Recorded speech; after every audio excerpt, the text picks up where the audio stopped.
நாமத்தில் வர தேவன் நமக்கு கிருபைகளை பாராட்டி இருக்கிறார். வந்து ஒவ்வொருவரையும் தேவன் ஆஸ்வதிப்பராக. வருகிற காலங்களில் நாம் மாத்திரமல்ல, மற்றவர்களை நாம் கொண்டு வருவதற்கு நம்ம நேரத்தை எடுத்துக்கொள்வோம். தயவுசெய்து நாம் பெற்ற நல்ல செய்தியை, நல்ல காரியங்களை பிறருக்கு கற்றுக் கொடுப்பது விளையேற பெற்ற பாக்கியம். நான் பரலோகத்துக்கு நம்ம போகும்போது ஒரு காரியத்தை தான் கொண்டு போக போகிறோம். என்ன கொண்டு போகணும்னு நினைக்கிறீங்கப்பா எல்லோரும்? பரலோகத்துக்கு என்னென்ன வரும்னு நினைக்கிறீங்கப்பா? நம்ம பரலோகத்துக்கு போகணுன்னு வச்சுக்கோங்களேன். வேறு யார் பரலோகத்தில் இருப்பா? என்னப்பா? யார் இயேசு சாமியை ஏற்றுக்கொண்டார்கள் அவர்கள் தான். தங்கம், வெள்ளி, வீடு, காடி, மாடி எல்லாம் வருமா வராதா? இந்த பூமியில் நம்ம பெரிய பெரிய பணக்காரங்களாம் பார்த்துருக்கோம், எல்லாத்தையும் விட்டுட்டு போயிட்டுருக்காங்க. நம்ம எல்லோரும் விட்டுட்டு தான் போக போகிறோம். நான் யாரையாச்சும் கடவுளோட அன்பால் வழி நடத்தி அவர்கள் ஆண்டவருக்குள்ளே வந்திருப்பாங்கன்னா அவர்களை நான் அங்கே பார்ப்பேன். எனவே ஒரு பெரிய பாக்கியம் நம்ம எல்லாம் ஆண்டோட ஊழியத்தை செய்வதற்கு. எனவே இன்றைக்கி நான் உங்களுக்கு இந்த நாட்களில் நான் என்ன செய்துட்ருக்கேன்னு கேட்டிங்கன்னா, தொடர்ந்து ஒரு காரியத்தை குறித்து பேச விசேஷமாக எனக்கு சற்று போன வார வெள்ளிக்கிழமை நம்ம என்ன கொண்டாடினோம்? போன வார வெள்ளிக்கிழமை என்ன ஏன் கொண்டாடினோம்? நம்ம எல்லோரும் புனித வெள்ளி அல்லது பெரிய வெள்ளி அல்லது நல்ல வெள்ளி. அந்த வெள்ளி எதை குறிக்குதுன்னு கேட்டால், ஆண்டவராக இயேசு கிறிஸ்து நம்முடைய பாவங்களுக்காக என்ன சரி சிலுவையில் மரித்திருக்கிறார் என்பதை பார்த்தோம். போன ஞாயிற்றுக்கிழமை என்ன நம்ம கொண்டாடணும்? உயிர்த்தெழுந்த இயேசு கிறிஸ்து. ஆக மரித்த இயேசு உயிர்த்து விட்டார் அல்லேலூயான்னு பாட்டு பாடணும். எனவே நம்ம எல்லா நாள்களும் என்ன செய்யணும்னு கேட்டால், நான் மரித்த இயேசுவை நம்ம மரித்து அடக்கம் பண்ணப்பட்டு உயிர்த்தெழுந்த இயேசுவை என்ன செஞ்சுட்ருக்கோம்? நாம் எல்லாரும் ஆராதித்து கொண்டு இருக்கிறோம். எனவே இந்த நல்ல நாளிலும் கூட இந்த நல்ல செய்தியை நமக்கு மாத்திரம் வச்சுக்கக்கூடாது. அதுதான் இந்த முக்கியமான செய்தி.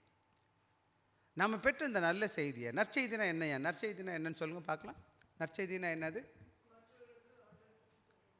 நிறைய பேருக்கு நற்செய்தினா என்னன்னு கேட்டிங்கன்னா, பாஸ் ஆகிட்டேன், கல்யாணம் ஆயிடுச்சு, இல்லை எனக்கு பிள்ளை பிறந்திருக்குது, இல்லை விரும்பின ஒரு காரியத்தை நான் செய்யும்போது அது எனக்கு நல்ல செய்தி. ஆனால் எவ்வளோ நாளைக்கு அந்த நல்ல செய்தி காணப்படும்னா, கொஞ்சம் நாளைக்கு மாத்திரம். எவ்வளோ நாளைக்கு? கொஞ்சம் நாளைக்கு. பாஸ் ஆகின பிறகு கொஞ்சம் நாளைக்கு இதுக்குள்ளுன்னு இருக்கும். அப்புறம் அடுத்த பிரச்சனை வந்துடும். எனக்கு 10th பாஸ் ஆகிட்டேன்னு வச்சுக்கோங்களேன். 10th அப்புறம் என்ன வந்துடும்? 11th வந்துடுமே, அவர் 12th வந்துடுமே. அல்லது நான் கல்யாணம் பண்ணிட்டேன்னு, அந்த கல்யாணம் பண்ண கொஞ்ச நாள் நல்லா இருக்கிற மாதிரி இருக்கும், அப்புறம் அடுத்தடுத்த பிரச்சனை எனக்கு வந்து சேர்ந்துடும். ஆக இந்த உலகத்தில் எல்லா செய்தியும் நற்செய்தி கிடையாது, திறந்து இருக்க போகிறதில்ல. கொஞ்சம் காலங்கள் நல்லாயிருக்கும், அதுக்கப்புறம் நற்செய்தி வேறு செய்தியாக மாறிடும். அதே சமயத்தில் இந்த சின்ன கொஞ்ச நாள் வர நற்செய்தியை நான் எல்லார்ட்டும் சொல்ல ஆரம்பிப்பேன். பார்த்துருக்கீங்களா? பிள்ளை பாஸ் ஆகிடுச்சுன்னா என்ன பண்ணும்? எல்லார்ட்டையும் போய் சொல்லி சாக்லேட்லாம் வாங்கி போய் நான் பாஸ் ஆகிட்டேன்னு வந்து காமிப்பாங்க, கொடுப்பாங்க. ரொம்ப சந்தோஷமாக அந்த செய்தியை பார்க்குறப்ப இனிப்பான செய்தி. அதே மாதிரி குழந்தை பிறந்துச்சுன்னு வச்சுக்கோங்களேன், அதில் ஏதோ ஒரு நல்ல காரியம் வாழ்க்கை நடந்துச்சுன்னா அந்த நல்ல செய்தியை நான் எனக்கு வச்சுக்க மாட்டேன், நான் எல்லாத்தையும் சொல்லுவேன். சொல்லுவீங்களா இல்லையா? சொல்லுவீங்களா, சொல்ல மாட்டிங்களா? சொல்லுவீங்க தானே? ஆனால் இங்கே நம்ம என்ன பார்க்குறோன்னா, ஆண்டவர் கொடுத்த மகா பெரிய நற்செய்தி என்னன்னு கேட்டால், பாவியான என்னை ரட்சித்திருக்கிறார், எனக்கு பரலோகத்தை கொடுத்துருக்கிறார். இந்த செய்தியை பெற்றேன்னா என்ன செய்கிறேன்னு கேட்டால், நான் பரலோகத்தின் பிள்ளை. நான் இதுவரை பாவத்தில் இருந்து வாழ்ந்துட்டு இருந்தேன், நரகத்தை நோக்கி நான் போயிட்டு இருந்தேன். ஆனால் என்ன ஏசாமி என்ன செஞ்ச? அவர் பிள்ளையாக மாற்றிட்டாரு. இப்போ நான் எங்கே போயிட்டுருக்கேன்? பரலோகத்துக்கு போகிறேன் அப்படின்ற செய்தி என்னது? அதுதான் நிரந்தரமான நற்செய்தி. இந்த உலகத்தில் ஒரு செய்தி துர்ச்செய்தி ஆகாத ஒரு செய்தி என்னன்னு கேட்டிங்கன்னா, ஆண்டவராக இயேசு கிறிஸ்து உங்களையும் என்னை ரட்சிப்பதற்கு இந்த பூமியில் வந்து சிலுவையில் மரித்து அடக்கம் பண்ணப்பட்டு 3ஆம் நாள் உயிர்த்தெழுந்தார். இந்த செய்தி தான் நற்செய்தி. இந்த உலகத்துக்கு எல்லா மக்களுக்குள்ள நற்செய்தி. இயேசு பிறக்கும்போது இதோ எல்லா ஜனத்துக்கும் மிகுந்த நற்செய்தி உண்டாக்குறேன்னு தேவதூதன் சொன்னது என்ன செய்தி? உலகர் ரட்சகர் வந்து பூமியில் பிறந்திருக்கிறார் எனக்கு. எனவே நான் இன்றைக்கி ஒரு சில காரியங்கள் வேகமாக சொல்லிவிட்டு வேகமாக போக விரும்புகிறேன். உண்மையிலே என் ஆசை என்னென்னா, மிக சுருக்கமாக செய்யணும்னு ஆசை. ஸோ இன்றைக்கி தலைப்பு என்ன போட்டிருக்கேன்? அட்டோன்மெண்ட். ஆங்கிலத்தில் போட்டிருக்கும்போது இங்கிலீஷில் போட்டிருக்கேன், the atonement and the resurrection in mission proclaiming the gospel அப்படின்னு போட்டிருக்கேன். அதாவது தமிழில் போடும்போது சுவிசேஷ ஊழியத்தில் அல்லது திருப்பணியில் பாவ நிவாரணமும் உயிர்த்தெழுதலும் விசேஷமாக நான் தேவனுடைய நற்செய்தியை பிரசங்கிப்பதற்கு போகும்போது அறிவிப்பதற்கு முக்கியமான 2 முக்கியமான கூறு காணப்படணும். அதை தான் இன்றைக்கி உங்களோடு கூட பேச போகிறேன். ஒவ்வொன்றா நான் பேச போகிறேன். நீங்கள் என்ன செய்ய போகிறேன்னு எடுத்து என்னோடு கூட நீங்கள் பார்க்க போகிறீங்க. சரிதானே? ஆக இந்த வேத பகுதி என்னன்னு கேட்டிங்கன்னா, இங்கிலீஷில் சொல்லுவாங்க, the heart beat of Christian mission the heart of the Christian mission beats the true inseparable truth. 2 முக்கியமான என்னது தவிர்க்க முடியாத உண்மை என்னன்னு கேட்டிங்கன்னா, ஒன்று இயேசு கிறிஸ்து என்னுடைய பாவத்திற்காக மரித்தார். சற்று முன்னாடி பார்த்த இயேசு என் பரிகாரி இயேசு என் பரிகாரி, என்னுடைய இடத்துல அவர் என்ன செஞ்சார்? பரிகாரியாக மரித்திருக்கிறார். அப்படின்னா என்ன அர்த்தம்னு கேட்டால், எனக்காக தியாகமாக என்னுடைய பாவத்தெல்லாம் சுமந்து எனக்காக அவர் மரித்திருக்கிறார். அப்படின்னா என்ன அர்த்தம்? நான் பிறந்த தேதியிலிருந்து இந்த நாள் வரை செய்த பாவம், இனிமே செய்ய போகிற எல்லா பாவத்திற்காகவும் அவர் தம்முடைய என்ன செஞ்சார்? அவர் தமிழில் என்னுடைய பாவத்தை எடுத்துட்டு அவருடைய நீதி எனக்கு கொடுத்துருக்கிறார். சிலுவையில் மரிப்பது என்பது என்னன்னு கேட்டிங்கன்னா, அந்த காலத்தில் வேதத்தில் என்ன சொல்லுதுன்னு கேட்டால், பாவத்தின் சம்பளம் மரணம்னா என்ன அர்த்தம்? மரணம்னா என்ன அர்த்தம்? நித்திய மரணம்னு அர்த்தம். மரணம்னா என்ன கேட்டால் டெம்பரரி டெத் இல்லை. நம்ம இந்த உலகத்தில் எல்லாம் சரீரத்தில் மறிப்போம் ஒரு நாளைக்கு. இந்த மரணம் எதை குறிக்குதுன்னா நித்திய மரணத்தை குறிக்குது. ஆதாம் சொன்னார்ல, இந்த கனியை சாப்பிட்ற நாளில் சாகவே சாவாயின்னு சொன்னார். என்ன சாவை பற்றி சொன்னார்? நித்திய மரணத்தை பற்றி. சரீர மரணம் வரும். ஆக மரணமும் வியாதியும் சஞ்சலமும் பாரங்களும் போராட்டங்களும் இந்த பாவத்தினால் வந்த விளைவு. ஆக இயேசு கிறிஸ்து சிலுவையில் மரித்த செய்தியை சொல்லணும். அதுதான் குட் ஃப்ரைடே. இந்த உலகத்தில் ரொம்ப முக்கியமான செய்தி. அதனால தான் உலகம் முழுவதும் இயேசு கிறிஸ்துவின் செய்தியை, அந்த குட் ஃப்ரைடேயை என்ன செய்யுது? உலகம் எல்லாம் அனுசரிக்கிறாங்க. ஏன்னு கேட்டிங்கன்னா, அந்த நாள் எங்களுக்கு மீட்பின் நாள். என்ன நாள்? மீட்கப்பட்ட நாள். ஆண்டவர் இயேசுசாமி என்னுடைய பாவத்துக்காக மரித்து சிலுவையில் மரித்திருக்கார். ரெண்டாவது முக்கியமான காரியம் என்னென்னா, இயேசு கிறிஸ்துவின் உயிர்த்தெழுதல். உயிர்த்தெழுதல் என்ன செய்யுதுன்னு கேட்டால், மரித்த இயேசு என்ன செய்யலை? மரித்து மண்ணோட மண்ணாக போயிடலை. அவர் மறுபடியும் உயிர்த்தெழுந்தார்னு என்ன அர்த்தம்னு கேட்டிங்கன்னா, அவர் உயிர்த்தெழுந்தது என்ன செய்யுது? பாவம் எனக்கு மன்னிக்கப்பட்டது. அவர் மறுபடியும் எழுந்ததுனால என்ன செய்யலை? என்னோடய பாவத்தை பரிகரிச்சிட்டார் ஆண்டவர், மீட்டுட்டார், சுத்திகரித்துட்டார். எனக்கு இதனால் ஒரு புது ஜீவன் இருக்குது. என்ன ஜீவன் இருக்குது? புது வாழ்வு இருக்குது. புது வாழ்க்கையை கொடுத்துருக்கிறார். அதனால தான் இந்த 2வது அதிகாரம் 2 கொரிந்தியர் 5வது அதிகாரம் 17வது வசனம் வாசிங்கம்மா. இப்படி இருக்க ஒருவன் கிறிஸ்துவுக்குள் இருந்தால் புது சிருஷ்டியாக இருக்கிறான். யார் யார் இயேசுவுக்குள்ளே பிறந்திருக்கிறானோ, யார் யார் இயேசு கிறிஸ்துவை ஏற்றுக்கொண்டானோ 2 காரியம் நடக்குது. அவன் பாவத்தை தேவன் சுத்திகரித்துட்டார். 2வது ஆண்டவருக்குள்ளே பிறந்திருக்கிறதுனால அவன் மறுபடியும் புது மனுஷனாக பிறந்திருக்கிறதுனால, இப்படி இருக்க அவன் கிறிஸ்துவுக்குள்ளே இருந்தால் புது மனுஷியா சிருஷ்டினா தெரியுமா உங்களுக்கு? ஒரு புது குழந்தை மாதிரி. 50 வயசில் ஆமாப்பா, ஆவிக்குரிய வாழ்க்கையில் எனக்கு புது ஜீவனை கடவுள் கொடுத்துருக்கிறார், புது வாழ்க்கை கொடுத்துருக்கிறார். பழசெல்லாம் என்ன ஆயிடுச்சு? பழைய ஜீவனில் கெட்டதெல்லாம் என்ன போச்சு? இப்போது க்ளீன் ஆயிடுச்சு. சரிங்க? சரி, அதை குறித்து தான் உங்களோடு கூட பேசுகிறேன். இதைத்தான் ஆங்கிலத்தை சொல்லுவாங்க, இதைத்தான் சுவிசேஷம் அல்லது நற்செய்தி, இவாங்கிலியோன் நாங்கள் க்ரீக்கில் சொல்லுவாங்க. இவாங்கிலியோன்னா ஒன்றும் கிடையாது, good news, good tidings, glad டைடிங்ஸ்னு சொல்லுவாங்க. கோஸ்பெல்ன்றதை 2வது பிரிச்சுவோங்க. Go and spell. கோஸ்பெல்னா என்னது? போய் சொல்லு அல்ல குட் ஸ்பெல்னு சொல்லுவாங்க, நல்ல செய்தின்னு சொல்லுவாங்க. ஆக தமிழில் சுவிசேஷன்ற போது கொஞ்சம் புரிய மாறிக்குது. விசேஷம், சிறப்பான விசேஷம், நற்செய்தி. ஆக இன்றைக்கி நான் உங்களோடு கூட பேசுகிற காரியம் என்னன்னு கேட்டிங்கன்னா, பவுல் இந்த வேதத்தை வாசிக்கும் பொழுது முக்கியமாக ஒரு காரியத்தை சொல்லுகிறார், ஒப்புரவாகுதலின் ஊழியம். சொல்லுங்கள் பார்க்கலாம், என்ன ஊழியம்? த மினிஸ்ட்ரி ஆஃப் ரீகன்சிலியேஷன் ஆங்கிலத்தை சொல்லுவாங்க. ஒப்புரவாகுதலின் ஊழியம். என்ன ஊழியம்ப்பா? ஒப்புரவாகுறதுனா என்ன பார்த்தோம்? ஒப்புரவாகுதுன்னா என்ன அர்த்தம்? 2 பேர் முடிய பிடிச்சி சண்டை போட்டாங்க ஒரு நாளைக்கு பேச்சுக்கு. அப்புறம் ஒருத்தர் ஒரு மத்தியஸ்தர் வர்றார். 2 பேரும் என்ன செய்கிறாரு? சமாதானப்படுத்துகிறாரு. 2 பேரும் ஒப்புரவாயிட்டாங்க. ஒப்புரவாகுதுன்னா சமாதானம் ஆயிட்டாங்க. இப்போ போட்டி, இப்போ சண்டை இல்லை. 2 பேர் பேசுவாங்களா பேச மாட்டாங்களா? முதல்ல பேப்பாங்களா பார்க்க மாட்டாங்களா? பேசினா பேசுவாங்களா இல்லையா? பேச மாட்டாங்களா? ஏன்னா அவங்க 2 பேரும் சண்டை போட்டிருக்காங்களே. வேதத்தில் நிறைய வேத வசனம் இருக்குது, சொல்கிறதுக்கு நேரம் இல்லை. ஆனால் ஆண்டவர் இயேசு கிறிஸ்து என்ன செய்தாரா? சிலுவையில் என்ன செஞ்சிட்டார்? என்னோட பாவத்தெல்லாம் கடலெல்லாம் தீர்த்ததுனால, அவர் மறுபடியும் உயிர் தெழுந்ததுனால இந்த ஒப்புரவாகுதல் நடந்திருக்கு. எதனால் நடந்திருக்குது? இது யாரால் நடந்திருக்குது? எனவே இந்த நல்ல செய்தி யாருக்கு கொடுக்கப்பட்டிருக்குன்னா, எனக்கும் உங்கள் கையிலும் கொடுக்கப்பட்டிருக்கு. இந்த செய்தி நான் ஆண்டோடைய பிள்ளையாக இருக்க ஒப்புரவாக்கப்பட்டு இருக்கிறேன். இப்போ நாம் எல்லாம் ஆண்டோடைய பிள்ளைகளாக வந்திருக்கிறோம். முதல்ல பார்த்திங்கன்னா பழைய பாட்டில் என்னென்னு கேட்டிங்கன்னா, தேவாலயத்துக்கு போகணுன்னு வச்சுக்கோங்களேன். தேவாலயத்தில் ஆசாரிகள் இருப்பாங்க, பிரதான ஆசாரின்னு ஒருத்தர் இருப்பார், ஆசாரிகள் இருப்பாங்க. அப்போ எனக்காக ஒரு பிரச்சனை வச்சுக்கோங்க, எனக்கு நான் பாவம் என் வீட்டுக்காக வேண்டிக்கணும்னு வச்சுக்கோங்களேன். அவர் நான் யார்கிட்ட போய் நிற்கணும்? ஆசார்கிட்ட போய் சொல்லணும், ஐயா இந்த மாதிரி என் பிரச்சனை இருக்குது, ஐயா எனக்காக ஒரு எனக்கு ஒரு என் பாவத்தை சுத்திகரிக்கணும், என்ன செய்யணும்? அப்போ ஒரு சொல்லுவார், நீ ஆட்டை வாங்கிட்டு வா, ஏதாச்சும் வாங்கிட்டு வான்னு சொல்லுவார் என் வசதிக்கு ஏற்ற மாதிரி. நான் ஒரு ஆட்டுக்குட்டியை பிடிச்சிட்டு போய் ஐயா கிட்ட நிப்பாட்டுவேன். ஐயா சொல்லுவார், வா. ஏன்னா அது ஏன்ற ஒரு மனுஷன் இருக்காருன்னு வச்சுக்கேன். அவன் பாவம், அவன் குடும்பத்து பாவம், எல்லா பாவத்தையும் இந்த ஆட்டு மேலே நான் ஏற்றுறேன், கை வை இதில் அப்படின்வார். இந்த ஆட்டு மேலே கை வச்சுக்கிடுவார். வச்சோடனே இந்த ஐயா சொல்லுவார், இவன் பாவம், இவன் செய்த பாவம், இவன் இன்னைக்கு பண்ண இந்த வார்த்தை எல்லார் பாவத்தையும் இந்த ஆட்டுக்குட்டியில் போடுறேன் அப்படின்னு வரும். ஆமாவா, ரைட், எல்லாம் இதுக்குள்ளே இறங்கிருச்சு. உடனே அந்த ஆட்டை கொண்டு போய் அறுத்துருவாங்க. அறுத்த உடனே என்ன செஞ்சிடும்? ரத்தம் சிந்திரும். ஆக அந்த ஆடு இறந்துடும். ஆடு இறந்த பிறகு என்ன ஆகிப்போச்சு? இவன் செஞ்ச பாவம்லாம் அந்த ஆடு இறந்ததுனால முடிஞ்சு போச்சு அப்படின்னு ஒரு விசுவாசம் இருந்துச்சு பழைய ஏற்பாட்டில். ஆனால் இந்த ஆடு ஒவ்வொரு வருஷமும் நான் கொடுக்க வேண்டியிருந்துச்சு. வச்சுக்க பாருங்களேன், 1,00,000 பேர் இருக்காங்கன்னு வச்சுக்கோங்க பேச்சுக்கு. ஒரு வருஷத்தில் எத்தனை ஆடு கொடுக்கணும்? நம்ம 1,00,000 பேராக இருக்கிறோம். ஜூதுகள் இன்னைக்கு முறையில் 7 லட்சம் மக்கள் இருக்காங்க. 7 மில்லியன் மக்கள் இருக்காங்க. 7 லட்சம் கொஞ்சமானது. 70 லட்சம் மக்கள் இருக்காங்க. ஸோ 70 லட்சம் பேர் ஒவ்வொரு குடும்பமும் போய் ஒவ்வொரு வாட்டி ஆடு கொடுத்தா எப்படி இருக்கும்? இப்போ நம்மளே வச்சுக்கோங்களேன், நம்ம செய்கிற பாவத்துக்கு வருஷம் வருஷம் ஒவ்வொரு ஆடு கொடுத்தோம்னா, நான் வீட்டில் 4 பேர் இருந்தாங்கன்னா 4 ஆடு கொடுத்தோம்னா எப்படியா இருக்கும்? எவ்வளோ பெரிய காசு! காசு ஒரு பக்கம் இருக்கட்டும், ஒவ்வொரு வருஷம் போகணும், ஒவ்வொரு வருஷம் கொடுக்கணும், ஒவ்வொரு தப்புக்கும் கொடுக்கணும். இதெல்லாம் ஆண்டவர் தம்முடைய மேலே சுமந்து கொண்டார். அந்த ஆட்டுக்கு பதிலாக இப்போ என்னது? இன்னொன்று கிறிஸ்தவத்தில் நல்லா பார்த்தீங்கன்னா, மற்ற எல்லா மார்க்கங்களையும் சடங்கு இருக்குது. அது செய், இது செய், அதை கொடு, இதை கொடு, அதை பண்ணு, இதை பண்ணுன்னு சொல்கிறாங்க.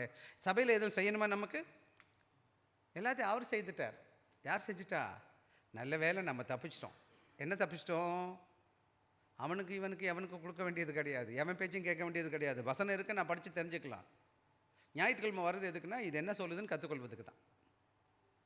ஸோ இந்த நல்ல நாளில் நம்ம என்ன செய்யணும்? இந்த நல்ல செய்தியை கற்றிருக்கிற நாம் இந்த உலகத்தில் நாம் செய்ய வேண்டிய முக்கியமான பாடம் என்னன்னு கேட்டிங்கன்னா, இந்த நல்ல செய்தியை பிறருக்கு கற்றுக் கொடுப்பதற்கும் மற்றவங்களுக்கு சொல்லிக் கொடுப்பதற்கு தான் எனக்கும் உங்களுக்கும் தேவன் என்ன செய்ய விலையேறப்பட்ட பாக்கியத்தை கொடுத்துருக்குறேன். இதுதான் என்னுடைய வேலை. இதைத்தான் இந்த வேத பகுதியை வாசித்தோம். 2 கொரிந்தியர் 5வது அதிகாரம் 18, 19, 20 வசனங்களை கையில் எடுத்து வச்சுக்கோங்க. 249வது பக்கத்தில் இருக்குது. புதிய ஏற்பாட்டில் வேதம் பின்னாடி நிறையா இருக்குது. தயவுசெய்து வேதத்தை பாருங்கள். இப்போ நான் 18வது வசனத்தை வாசிக்கும்படி கேட்டுக்கொள்கிறேன். இதையெல்லாம் தேவனால் உண்டாயிருக்கிறது. அவர் இயேசு கிறிஸ்துவை கொண்டு ஒப்புரவாக்கி. ஆக முதலாவது நம்ம பார்க்க வேண்டிய பாடம் என்னன்னு கேட்டிங்கன்னா, 2 காரியம் பார்க்கணும். இந்த வேதவசனம் 18ல் இந்த காரியம், இந்த ஊழியமானது, இந்த காரியமானது யார் செய்தா எனக்குன்னு கேட்டிங்கன்னா, இந்த காரியத்தெல்லாம் யார் செய்யலை? நாம் செய்யலை. 18 மறுபடியும் வாசிங்க. முதல் பகுதியை 18. இவையெல்லாம் யார் இதெல்லாம் செஞ்சா எனக்காக? நான் பாவி, எனக்கு ஒன்றுமே தெரியாது. என்ன பண்ணணும், எப்படி பண்ணணும், ஆதாம் பாவம் செஞ்சுட்டான், என்ன பண்ணணும், முழிக்கிறான், பெப்பேன்னு தெரியல. ஆண்டவரை பார்க்க ஓடுறான், ஒளிகிறான். வேறு வழி இல்லை. ஆண்டவரே அவனுக்கு தீர்மானிக்கிறார். ஐயோ இவனுக்கு என்ன செய்யணும்னு தெரியல. இவனுக்காக ஒரு ஆண்டவராக இயேசு பூமியில் அனுப்புகிறார். இவனுடைய பாவத்தையும் இவன் சந்ததியுடைய பாவத்திற்கும் இவனுக்கு பிறந்த எல்லா மனுக்குலத்தின் பாவத்தை சுமந்து தீர்ப்பதற்காக தேவனை என்ன செய்கிறாருன்னு கேட்டிங்கன்னா, ஆண்டவராக இயேசு கிறிஸ்துவ இந்த பூமியில் அனுப்புகிறார். எதுக்காக அனுப்புகிறாருன்னு வாசிங்கம்மா. 2வது பகுதி 18ல் கொண்டு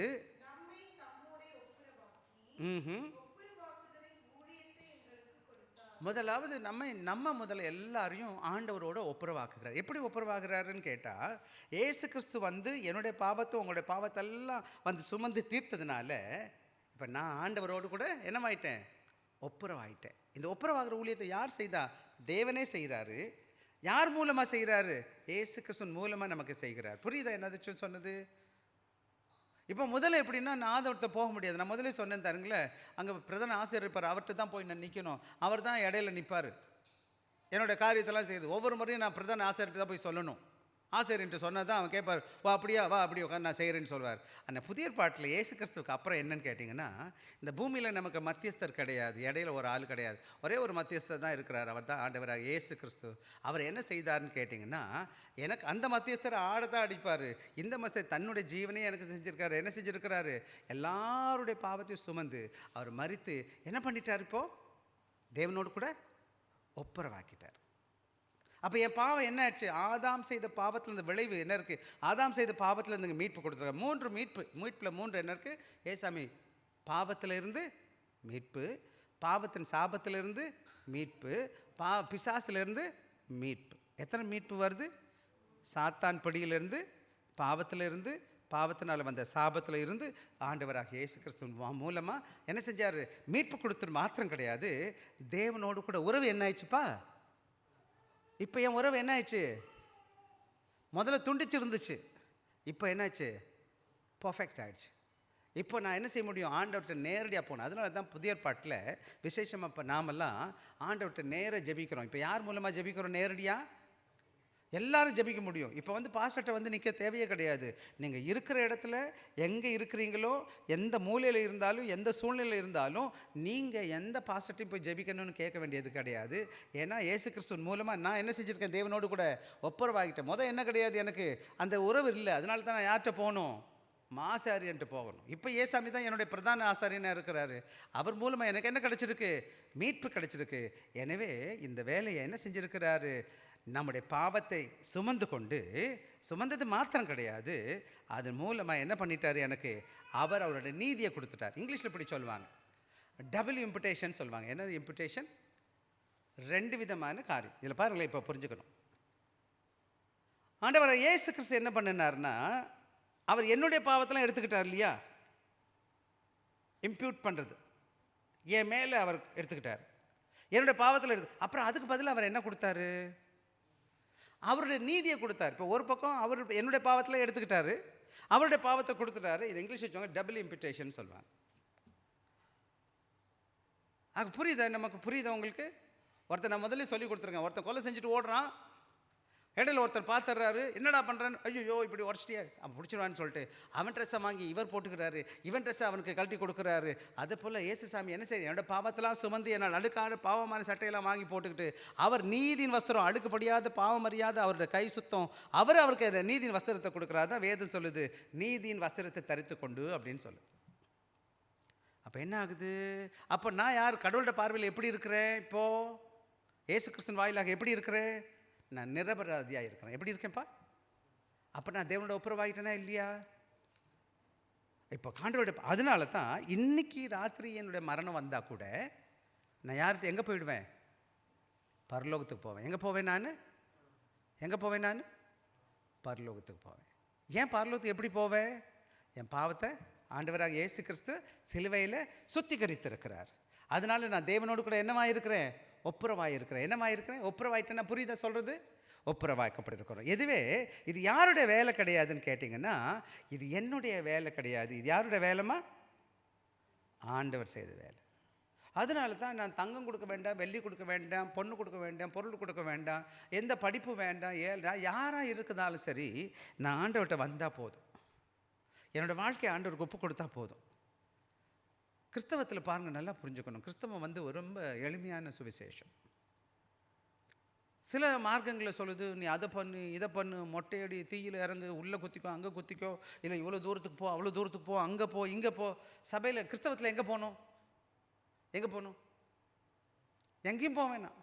ஒரே இடத்துக்கு எங்கே இருக்கணும்? நீ இருக்க இடத்துல யார்கிட்ட கொடுத்துணும்? உன் லைஃபை ஏசுகிட்ட கொடுக்கணும். எந்த மூலையில் இருந்தாலும் சரி. படிச்சிருக்கணுமா? பணக்காரனை இருக்கணுமா? இப்போ அந்த ஊர் இந்த ஊர் போனால் காசு இருந்தால் தான் போக முடியும். பள்ளி கொடுக்கணும்னா வசதி இருந்தால் தான் பள்ளி கொடுக்க முடியும். இன்றைக்கி நான் என்ன கொடுக்கணும்? ஆண்டவருக்கு எதுவும் கொடுக்க வேண்டியது கிடையாது. என்ன கொடுக்கணும்?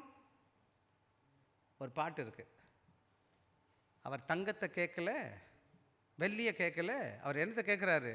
உங்கள் உள்ளத்தை கேட்குறாரு. யாரும் இருதயத்தை கேட்குறாரு அப்படின்னு. ஆக ஆண்டவராக இயேசு கிறிஸ்துக்கு என்ன வேணும்னு கேட்டிங்கன்னா, தங்கம் வெள்ளி வேணாம், உங்கள் உள்ளம் மட்டும் வேணும். புரியுதுங்களா ஐயா? அந்த இயேசு கிறிஸ்து அந்த உள்ளத்தில் இயேசுக்கு விசுவாசத்தை கொடுத்துட்டிங்கன்னா அவருடைய மகளாக மாறிடுறீங்க. அப்போ மட்டும் கிடையாது, இந்த ஊழியத்தை நாம் முதலாவது பெற்றிருக்கிறோம். அதான் 18வது வசனத்தில், நம்மை தம்மோடு ஒப்புரவாக்கி. நம்ம என்ன செய்கிறார்? முதல்ல அவர் பாவத்தை எடுத்து அவனை நீதியின் வஸ்திரத்தை கொடுத்து ஆண்டோடைய பார்வையில் இப்படி சொல்லுவாங்க. எப்படின்னு கேட்டிங்கன்னா, இப்போது இங்கே பிதா இருக்கார், இங்கே நீங்கள் இருக்கிறீங்க, இதுக்கடையில் இயேசு கிறிஸ்து இருக்கிறார். ஆக இப்போ எப்படி பார்க்குறார் தேவன்? இயேசு கிறிஸ்துவெல்லாம் பார்க்கும்போது, இப்போ தேவனுடைய பார்வையில் நீங்கள் எப்படி தெரியுங்கிற? இயேசு கிறிஸ்துவின் வாயிலாக பார்க்கும்போது இயேசு நீதி யார் மேலே இருக்குது? உங்கள் மேலே இருக்குது. அப்போ நீங்கள் எப்படி இருக்கீங்க? நீதிமானாக இருக்கிறீங்க. புரியுதா என்ன சொன்னது? ஸோ இப்போ நீங்கள் ஆண்டோட பார்வையில் நீதிமான ஆனதுனால இப்போ என்னாச்சு? எனக்கும் உங்களுக்கும், தேவனுக்கும் உங்களுக்கு உறவு எப்படியாச்சு? ஒப்புரவாயிடுச்சு. இப்போ நீங்கள் நேரம் யார் மூலமாக பேச முடியும்? ஆண்டவர்கிட்ட, பிதாட்ட பேச முடியும். தேவன்கிட்ட பேச முடியும். பழைய ஏற்பாட்டில் அப்படி முடியாது. நீங்கள் நிறைய மார்க்கங்களில் பார்த்தீங்கன்னா, நீ அது பண்ணினியா, இதை பண்ணினியா, அதை செஞ்சியா, இதை செஞ்சியா ஏன் கேட்குறாங்கன்னு கேட்டால், அவங்க நினைக்கிறாங்க இந்த ரட்சிப்பு என்பது என்ன இருக்குது, பொன் கொடுத்து பொருள் கொடுத்து திறமையை வச்சு தான் வரப்போகுதுன்னு நினைக்கிறாங்க. ஆனால் வேதத்தில் எப்படி இருக்குன்னு கேட்டால், நாம் இயேசு கிறிஸ்துவின் மூலமாக இந்த ஒப்புரவாகுதலின் ஊழியத்தை பெற்றிருக்கிறோம். என்ன ஊழியத்தை பெற்றிருக்கோமா?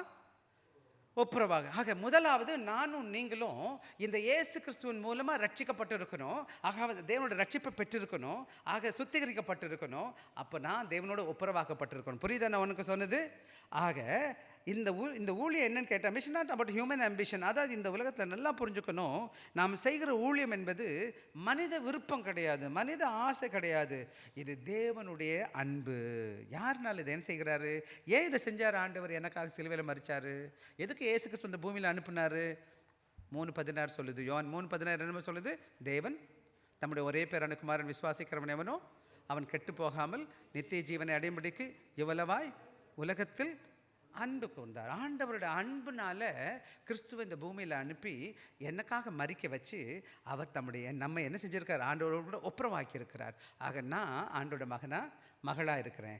ஆண்டவரோடு கூட நேரடியாக உறவு இருக்குது. இப்போ நான் ஆண்டவர்கிட்ட ஜெபிக்க முடியுமா நேரடியாக? நீங்கள் யாராக இருந்தாலும் ஜெபம்னா ரொம்ப கவலைப்பட வேண்டாம். சின்ன பிள்ளை அம்மாட்ட போய் இல்லை அப்பாட்ட போய், அப்பா எனக்கு பசிக்குதுன்னு கேட்குற மாதிரி உங்கள் பிரச்சனை எதுவாக இருந்தாலும் உங்களுக்கு தெரிஞ்ச பாஷையில் ஆண்டவர்கிட்ட சொல்கிறது தான் ஜெபம். ஜெபம்னா என்னையா? உங்கள் தேவையை அம்மாட்ட போய் கேட்போம்ல, அம்மா எனக்கு பசிக்குது, அம்மா எனக்கு துணி வேணும் அப்படின்னு நம்ம கேட்போம் இல்லையா? ரொம்ப இங்கே சில நேரங்களில் சபையில் பேசும்போது நம்ம ஜபிக்கும்போது ரொம்ப ஒரு பெரிய பெரிய கதை ஒரு மாதிரி ஜபிக்கிறோம். அப்பாட்ட பேசுகிறது தான் ஆண்டவர் வேண்டிக்கிறது. நம்ம அப்பாக்கிட்ட, அன்பான அப்பாக்கிட்ட. சரியா? எனவே நம்ம பேசணும். எனவே இந்த நல்ல நாளில் கூட நம்ம என்ன பார்க்கணுன்னு கேட்டிங்கன்னா, முதலாவது நாம் ஆண்டவரோட ஒப்புரவாக்கப்பட்டிருக்கிறோம். ஒப்புரவாக்கப்பட்டிருக்கணும் என்னன்னு கேட்டிங்கன்னா, தேவனோடு கூட சமாதானமாக்கப்பட்டிருக்கிறோம். என்ன பண்ணியிருக்கோம்ப்பா? தேவனோடு கூட சமாதானம் ஆகிட்டோம். சண்டை போட்டோம், ஆண்டவருக்கு விரோதமாக நான் இருந்திருக்கேன். அப்போ இப்போ சமாதானம் ஆகிட்டேனா இல்லையா? ஆனால் இங்கே ஒரு பாயிண்ட் இருக்குது. நான் ஆண்டவர் கூட சமாதானமாக இருக்கிறேன், என்னோட சகோதரனோட கூட சமாதானமாக இருக்கிறேன்னா கேட்குறீங்களா? உங்கள் நண்பர்கள், உங்கள் சபையில் இருக்கிறவங்க, உங்கள் குடும்பத்தில் உள்ளவங்க சில வேளை நம்ம கூட சண்டை போடுவாங்க. ஆனால் நம்ம யாரு கூடயும் என்ன செய்யக்கூடாது? சமாதானம் இல்லாமல் இருக்கக்கூடாது. நம்முடைய ஆண்டவர் நம்ம மன்னிச்சிட்டாரு, அவரோட மகனாக ஏற்றுக்கிட்டாரு, அவரோட மகளாக ஏற்றிருக்கிறாரு. நான் அவரோட மகனாக இருக்கிறதுனால, மகளாக இருக்கிறதுனால ஆண்டவரோடு கூட ஒப்புரவானது போல் எல்லாரு கூடயும் நான் என்ன செஞ்சுருக்கணுமா? ஒப்புரவு ஆயிருக்கணும். அப்போ சண்டை போடலாமா போடக்கூடாதா? அப்போ என்ன பண்ணணும்? நம்ம எல்லாரும் ஆண்டவர் என்னை எப்படி மன்னிச்சிட்டாரோ அதுபோல் நான் எல்லாரையும் மன்னிச்சிருப்பேன். சிலுவை எனக்கு கற்றுக் கொடுக்குற பாடம் என்னன்னு கேட்டிங்கன்னா, இந்த சுவிசேஷ ஊழியத்தின் அஸ்திபாரம் அல்லது காரணம் எங்கே இருக்குன்னு கேட்டால், ஆண்டவர் தான். ஆண்டோட அன்பு தான், அவரோட கிருபை தான், அவரோட இரக்கம் தான் என்னை அவரோட பிள்ளையாக மாற்றிருக்கு. நான் இங்கே வந்து உட்காந்துருக்கேன்னா என் திறமையில் நான் வரல. அன்பான பிள்ளைகளே, அவரோட கிருபையினால் என்னை ஆண்டவர் ஏற்றுக்கிட்டார். முதலாவது எனக்கு என்ன ஊழியம் கொடுத்துருக்கிறார்? ஒப்புரவாக்கி இருக்கிறார். என்ன செஞ்சு சொல்லுங்கள் பார்க்கலாம். நம்ம என்ன பண்ணியிருக்கிறோம்? ஆண்டவர் என்ன செய்திருக்கிறார்? தேவனோடு கூட என்னை ஒப்புரவாக்கியிருக்கார். ஒப்புரவாக்குனா என்ன அர்த்தம்? நான் சமாதானம் இருக்கிறேன். யாரு கூட சமாதானம் ஆகிட்டேன்? ஆண்டவருக்கும் எனக்கும் என்ன கிடையாது? பிளவு கிடையாது. ஆண்டவர் கூட பிள்ளையாக மாறிட்டேன். சரியா? 2வது பகுதி 19வது வசனத்தை வாசிப்போம். அது என்னவெனில், தேவன் உலகத்தாருடைய பாவங்களை எண்ணாமல் கிறிஸ்துவுக்குள் அவர்களை தமக்கு ஒப்புரமாக்கி. ஆக இங்கே நல்லா கவனமாக கவனிக்கணும். இயேசு கிறிஸ்து என்னுடைய பாவத்துக்கு மரிக்கும் பொழுது என்ன நடந்துச்சுன்னு கேட்டிங்கன்னா, யார் sin are not counted against those who believe. That means Christ atonement means sins are not counted against those who believe. அப்படின்னா என்ன அர்த்தம்னு கேட்டிங்கன்னா, யார் இயேசு கிறிஸ்துவை விசுவாசிக்கிறாங்களோ, யார் இயேசு கிறிஸ்துவை சொந்த ரட்சகரை ஏற்றுக்கிட்டாங்களோ அவர்களுக்கு அவரோட பாவங்களை தேவன் என்ன மாட்டார்? எண்ண மாட்டார். அதான் சொல்லுது பாருங்களேன். ஏனெனே அதென்னவெனில் உலகத்தாருடைய பாவங்களை எண்ணாமல்னா என்னது? இயேசுவை விசுவாசிச்சிங்கன்னா என்ன கிடையாது? உங்கள் பாவம் இருக்கா இல்லையா? மன்னிக்கப்பட்டுருச்சு. அப்போ பாவத்தில் லிஸ்ட்டு வச்சுக்கோங்களேன். இப்படி ஒரு லிஸ்ட்டில் உங்களுக்கு லைனாக எழுதியிருக்கு. பாவம் என்னென்ன பாவம் செஞ்சீங்களோ 1ஆம் தேதியிலேருந்து 2ஆம் பிறந்த தேதியிலேருந்து என்னென்ன வால் பண்ணிங்களோ மொத்தமாக எழுதி வச்சுருக்கு. ஏமாத்துனது, பொய் சொன்னது எல்லாத்தையும் பெரிய பாவ கணக்குன்னு ஒன்று இருக்குது. என்ன செஞ்சார்? ஏசாமி சிலுவையில் மரிச்சதால அந்த பாவம் இந்த ரத்தம் விழுந்ததுனால இந்த பிள்ளை இது என்ன ஆயிடுச்சு? ஒயிட் சீட்டாக மாறிச்சு. இப்போ என்னாச்சு? வெள்ளையாக இருக்குது. பாவமெல்லாம் சுத்திகரிக்கப்பட்டுருச்சு. இருந்துச்சு இயேசு கிறிஸ்துவை ஏற்றுக்கொள்வதற்கு முன்னாடி. அப்படி இருக்கிறதுனால அதுதான் சொல்லுது, அவர் உலகத்தாருடைய பாவங்களை யார் யார் இயேசு கிறிஸ்துவை விசுவாசிக்கிறார்களோ அவங்க பாவம் என்னப்படுமா என்னப்படாதா தேவனுடைய பார்வையில் எண்ணாமல் அவர் என்ன செய்கிறாருன்னு வாசிங்க, திருப்பி வாசிங்க. அவர் கிறிஸ்துவுக்குள் எண்ணாமல் ஒப்புரவாக்கி. ஆக அவர் இயேசு சாமி மரித்தது மாத்திரம் கிடையாது, அவர் மறுபடியும் உயிர்த்தெழுந்துட்டார் இல்லையாம்மா. அது என்ன சொல்லுதுன்னு கேட்டிங்கன்னா, மரித்துட்டார்னு வச்சுக்கோங்க, மரித்து சிலுவையில் மரிச்சிட்டார், அவர் அடக்கம் பண்ணப்பட்டுட்டார், அவர் உயிர்த்தெழுலன்னு வச்சுக்கோங்க. என்ன ஆச்சுன்னு கேட்டிங்கன்னா, ஆண்டவர் அவருடைய பாவத்தை ஏற்றுக்கொள்ளலைன்னு அர்த்தம். அவர் பரிகாரம் என்ன செய்யலை. இப்போ உயிர்த்தெழுந்து வந்துட்டார்னா என்ன அர்த்தம்? பாவம் தீர்ந்துச்சுன்னு அர்த்தம் வச்சுக்கோங்க. இப்போ புரிகிற மாதிரி சொல்கிறேன். ஒருத்தனை இப்போ நான் இந்த உதாரணம் உங்களுக்கு சொல்லணும். எனக்கு நல்லா 1994 ஒரு ஸ்கூட்டர் ஆக்சிடெண்ட் ஆகிடுச்சு எனக்கு. நான் ஸ்கூட்டர் ஓட்டிகிட்டு போனேன். போய் ஒருத்தர் இடிச்சிட்டேன். ஒருத்தர் இடிக்கலை, நான் இடிக்கலை, அந்த மாதிரி வந்து இடிச்சிருச்சுன்னு வச்சுக்கோங்களேன். இப்போது இது கேஸ் ஆகிடுச்சு. எங்கே கேஸ் ஆகிடுச்சு? கோர்ட்டில் கேஸ் ஆகிடுச்சின்னு வச்சுக்கோங்களேன். நான் முன்ன பின்ன கோர்ட்டுக்கு போனதே கிடையாது, போலீஸ் ஸ்டேஷனுக்கே போனது கிடையாது. அப்போ ரொம்ப பயம், பக்குன்னு பயம். நான் கையில் ஒரு பைபிள் வச்சுருக்கேன். என்ன, போலீஸ் ஸ்டேஷனில் கோர்ட்டில் போய் நிற்கிறேன். கோர்ட்டு முன்னாடி அந்த அம்மா உட்காந்துருக்காங்க. அந்த அம்மா தான் அந்த கோர்ட்டில் வந்து அந்த ஜட்ஜு தான், அவ்வளோதான் சுப்ரீம், பெரிய பவர்ஃபுல் அம்மா. அவங்க அந்த கூண்டில் நிற்க மாட்டிட்டாங்க என்னையே போய். அப்படி நின்றுட்டுருக்கேன்.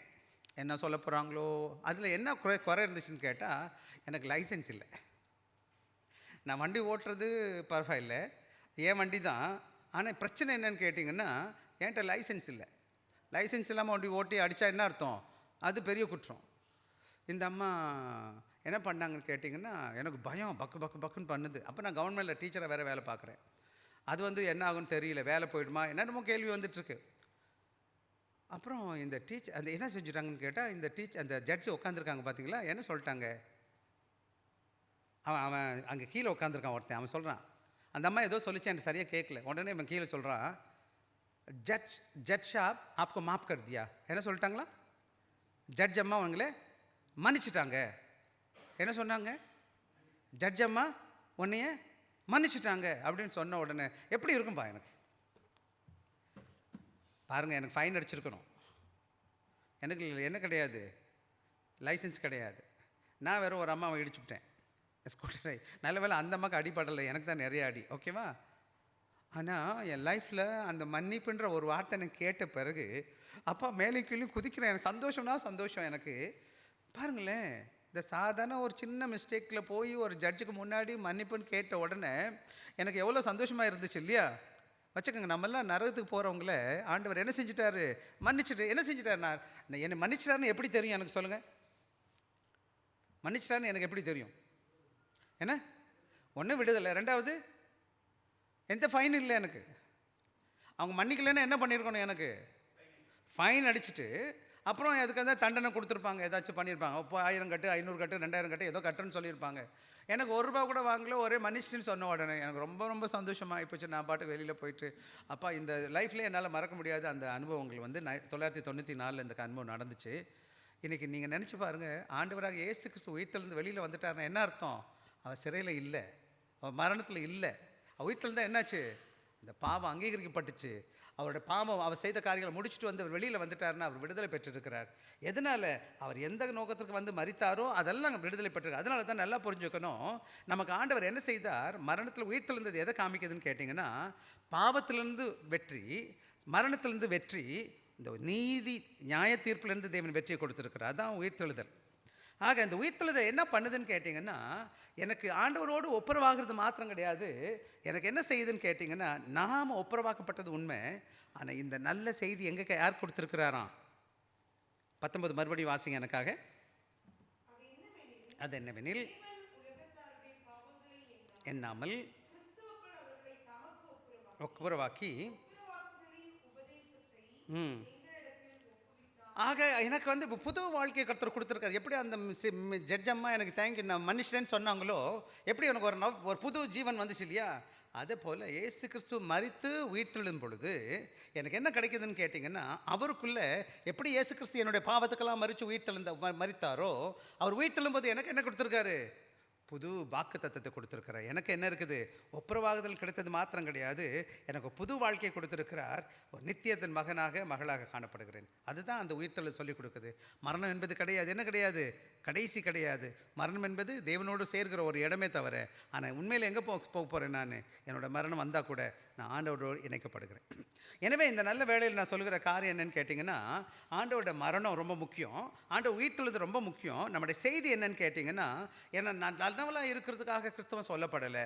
எனக்கு ஆண்டவராக இயேசு கிறிஸ்துவில் ஒரு புது மனிதனாக, புது மனுஷியாக என்னை மாற்றியிருக்கிறார். ஆண்டவரோட பிள்ளையாக மாற்றியிருக்கிறார். என்னை ஒப்புரவாக்கி விடுதலை கர்த்தர் கொடுத்துருக்கார், பாவ மன்னிப்பு கொடுத்தார். எனவே கடவுளோட பிள்ளைங்க நாம் என்ன செய்யணும்னு கேட்டிங்கன்னா, ஒவ்வொருவரோடும் என்ன பண்ணணும்னு கேட்டிங்கன்னா, இயேசு கிறிஸ்து என்னுடைய பாவத்திற்காக மரித்தார் என்ற இந்த நற்செய்தி எல்லாருக்கும் சொல்லணும். உங்களுக்கும் அந்த இயேசு கிறிஸ்து மரிப்பார் சொல்லணும். அது மாத்திரம் கிடையாது, உயிர்த்தெழுதலில் என்ன செஞ்சார்? பாவத்திலிருந்து வெற்றி அடைந்திருக்கிறார் என்பது வேதம் சொல்கிறது போல, அவருக்குள்ள கிறிஸ்து இன்னைக்கு உயிரோடு இருக்கிறது போல நானும் நீங்களும் என்ன பண்ணுவோம்? ஜீவனோடு கூட வாசிப்போம். ரோமர் 6வது அதிகாரம் 23வது வசனம் வாசிப்போம்.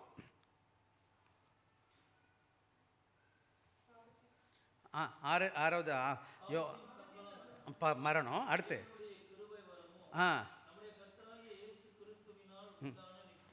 என்ன ஜீவன் ஐயா? புது வாழ்க்கை, புது ஜீவன். இந்த ஜீவன் யார் கொடுக்குறான்னு கேட்டிங்கன்னா, ஆக தான் இன்றைக்கி சபையில் போய் உட்காந்துக்கிட்டு நீங்கள் குட் நியூஸ் சொல்கிறது, குட் அட்வைஸ் பண்ணுவாங்க. அது பண்ணுங்கள், இது பண்ணுங்கள், அப்படி பண்ணுங்கள், இப்படி பண்ணுங்கன்னு சொல்கிறது இல்லை. செய்தி என்ன நல்ல செய்தின்னு கேட்டால், ஆண்டவராக இயேசு கிறிஸ்து என்னுடைய பாவத்திற்காக மரித்து, என்னுடைய இடத்துல மரித்து என் பாவத்தெல்லாம் பரிகரித்திருக்கிறார். அந்த பரிகாரத்தின் மூலமாக எனக்கு கொடுக்கப்பட்ட காரணம் தேவனோடு கூட ஒப்புரவாக்கி இருக்கிறார். இந்த ஒப்புரவாகுது நற்செய்தியை நான் என்ன செய்யணும்? எல்லா இடத்துலையும் சொல்லணும். ஐயா, என்ன போல உங்கள் பாவத்திற்கும் இயேசு கிறிஸ்து மரித்திருக்கிறார். எப்படி அவர் உயிர்த்தெழுந்தார், உங்களுக்கும் புது ஜீவனை கொடுக்க வல்லவராக இருக்காருன்னு சொல்லணும். அதுதான் இங்கே சொல்லப்பட்டிருக்கு. அதான் 3வது வசனம் 20வது வசனம் வாசிக்கலாம் எனக்காக. ஆனபடியினாலே தேவனானவர்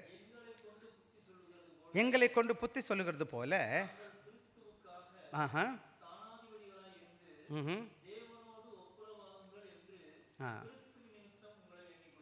ஆக முதல்ல பார்த்துங்க, அந்த செய்தி எங்கேருந்து வந்துச்சு? தேவனிடத்தில் வந்துச்சு. தேவனே நமக்கு அந்த காரியங்களை செய்து நம்ம ஒப்புரவாக்கி இருக்கிறார்.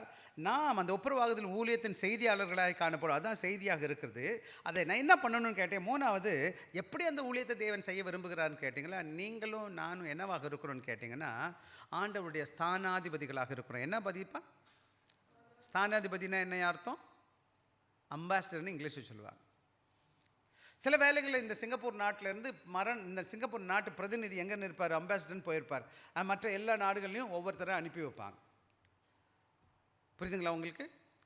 ஆக இந்த சிங்கப்பூர்லேருந்து போன அம்பாசிடர் இருக்கார்ல, வெளிநாட்டில் இருக்கார் இல்லையா, அவரோட வேலை என்னன்னு கேட்டிங்கன்னா, இந்த நாட்டை பற்றி அவர் சொல்லிக் கொடுக்குறது. இந்த நாடு, எங்கள் சிங்கப்பூர் நாடு எப்படி இருக்குது, இந்த நாடு இப்படி பண்ண முடியும் அப்படின்னு சொல்லி இந்த நாட்டை உயர்த்தி பேசுவாரா, தாழ்த்தி பேசுவாரா?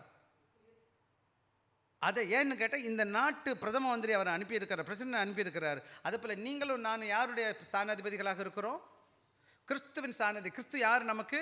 இந்த வேதத்தில் சொல்லுது, ராஜாதி ராஜாவுடைய ராஜா. என்னது? அதான் ஆண்டவருடைய. இந்த ஊர் பிரதிநிதி அங்கே போகிறாருன்னா இந்த நாட்டுக்காக போய் பேசுகிறார் இல்லையா? அதே போல் நீங்களும் நானும் இந்த ராஜாதி ராஜா ஆண்டவராக இயேசு கிறிஸ்துவின் பிரதிநிதிகளாக இருக்கிறோம், அம்பாசிடர்ஸாக இருக்கிறோம். என்னது? ஸ்தானாதிபதிகளாக இருக்கிறோம். நம்ம என்ன செய்கிறோன்னு கேட்டிங்கன்னா, இந்த செய்தியை எடுத்துக்கிட்டு போய் அந்த செய்தியின் பண்புகளை நம்ம என்ன செய்யணும்னு கேட்டால் எல்லாருக்கும் சொல்லும். எல்லாரும் இங்கே இருக்கிற ஒவ்வொருவரும் ஆண்டவருடைய பார்வையில் என்னவா இருக்கிறோம்? ஸ்தானாதிபதிகளாக இருக்கிறோம். சொல்லுங்கள் பார்க்கலாம். I am ambassador for Christ. நான் என்னவா இருக்கிறேன்? அம்பாசிடராக இருக்கிறேன். அம்பாசிடர் ஃபார் கிரைஸ்ட்னா என்னது? கிறிஸ்துவுக்கு ஸ்தானாதிபதியாக இருக்கிறேன். ஆக என்னுடைய வேலை என்ன நினைக்கிறீங்க? ஸ்தானாதிபதியுடைய வேலை என்னையா? ஆண்டவருடைய நற்செய்தியை கொண்டு போய் சொல்லணும் இல்லையா? அதை தான் நம்ம பார்க்கணும். இன்னொரு காரியம் இங்கே நல்லா கவனமாக கவனிக்கணும். இங்கே நீங்கள் யார் விருப்பப்பட்டால் செய்யலாமா? விருப்பப்பட்டாலும் இங்கே என்ன வசனம் 10-20 திரும்படி வாசிங்கப்பா. ஆனபடியினாலே தேவனானவர் எங்களை கொண்டு புத்தி சொல்லுகிறது போல நாங்கள் கிறிஸ்துவுக்காக இருந்து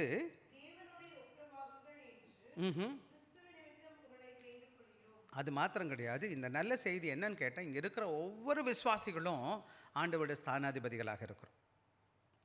செலக்டட் கிடையாது. நான் ஒருத்தர் மட்டும், நீங்கள் 2 பேர் மட்டும். இப்போ யாருக்காச்சும் ஆப்ஷன் இருக்கான்னு கேட்டிங்கன்னா, இது ஆப்ஷன் கிடையாது.